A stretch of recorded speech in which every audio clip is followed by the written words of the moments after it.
কুমড়া এমন একটি সবজি যেটা সব কিছুর সাথেই খাওয়া যায়, ভাত বলেন রুটি বলেন। যাই হোক, মিষ্টি কুমড়ার পুষ্টিগুণ সবাই জানে, তারপরও আমি একটু আলোচনা করি।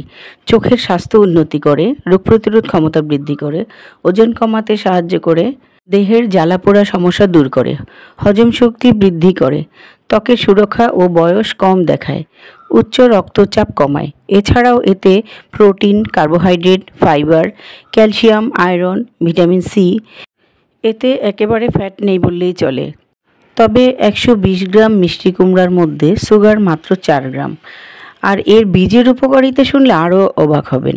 প্রতিদিন ১ চা চামচ করে বীজ খেলে মস্তিষ্কের কার্যকারিতা বৃদ্ধি করে, হৃৎপিণ্ডের জন্য দারুণ উপকারী, হজম শক্তি বৃদ্ধি পায়, ঘুমের সমস্যা দূর হয়, রোগ প্রতিরোধ ক্ষমতা বাড়ায়।